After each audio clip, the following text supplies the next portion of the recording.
نحن من امام مقر الاتحاد الدولي لكرة القدم، حيث تباع من المفروض ان تباع هنا تذاكر مباراة المنتخب الوطني المغربي ضد نظيره الاسباني. تذاكر عملة نادرة غير موجودة بالمرة، هي سولد اوت، بيعت بالكامل. الجماهير المغربية اقتنت تذاكر المباريات الثلاث، لم تقتني مباراة دور الثمن النهائي، اقتنيت من طرف جماهير بجنسيات اخرى. هذه الجماهير تنتظر الرسال او ما يعرف باعادة بيع هذه التذاكر، واحيانا تضطر للذهاب الى السوق السوداء التي تعمل السلطات هنا المحلية لدولة قطر على محاربتها بشكل كبير. ساخذ ارتسامات مجموعة من الجماهير الحاضرة هنا والتي تبحث عن تذاكر، بعضها حصل وربما بأثمنة جد مرتفعة، والبعض الآخر لم يحصل على التذكرة.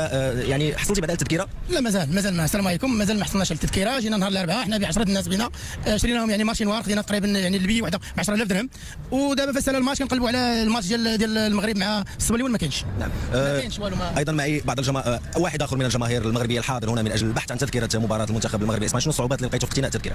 السلام عليكم ورحمه الله. كنطلبوا التدخل عاجل ام اجل سميتو من رئيس الجامعه ان شاء الله اللي يحل لنا هذا المشكل هذا العويص. حنا كجمهور حنا كنعانيو دابا من عدم توفر تذاكر، وكنتمناو الخير ان شاء الله يتدخلوا المغرب ان شاء الله يتدخل في هذا المشكل هذا. نعم. في نظرك هذا الاشكال ديال التذاكر يقدر ياثر على نسبه الحضور الجماهيري في مباراه اسبانيا؟ بسم الله الرحمن الرحيم. كما كتعرفوا انتم الجمهور هو راه رقم 12 في المنتخب، ولقينا مشكله في شراء التذاكر. دابا كنشوفوا بالنسبه لي انا تلاقيت مع واحد الجمهور ديال الارجنتين، لقيتهم شارين التذاكر، راني كنيغوسي معاهم باش نشري عليهم. نتمنى ان شاء الله يكون شي حل عاجل، لان الشعب المغربي راه مشتاق لهذا الماتش هذا، والجمهور ان شاء الله غادي يكون تا هو اللاعب باش ان شاء الله ونفوزوا بهذا الماتش هذا ونطلعوا ربع النهائي ان شاء الله، علاش لا الدومي فينال ان شاء الله. تحيه للمنتخب المغربي وعاش الملك. فقط لكي نختم، كما هو معروف التذاكر كانت قد وضعت سابقا للبيع من طرف الاتحاد الدولي لكرة القدم. مجموعة من الجماهير عبر العالم اقتنت هذه التذاكر، ليست بالضرورة جماهير مغربية، هي من جنسيات أخرى. هذه الجماهير تنتظر إعادة بيع هذه التذاكر حتى تحظى بالتذكرة التي تعتبر عملة نادرة. نتمنى أن لن يؤثر هذا الوضع على الحضور الجماهيري الذي كان دائما متميز وكان حاضر لدعم المنتخب الوطني خلال دوري المجموعات. نشكر السلطات القطرية والفيفا يتساهلون مع بيع التذاكر عبر السوق السوداء وسط مدينة الدوحة. ما القصة؟ هيا لنبدأ.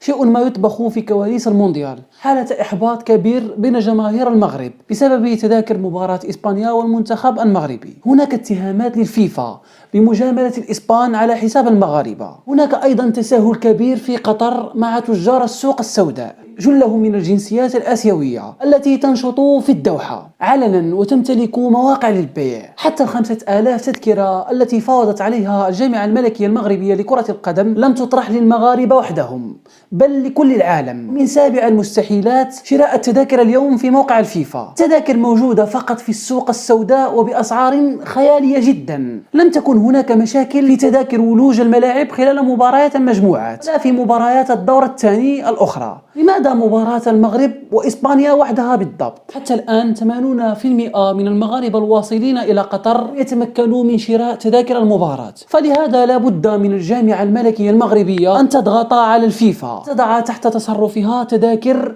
تبيعها للجماهير المغربية الغاضبة بسعرها الأصلي.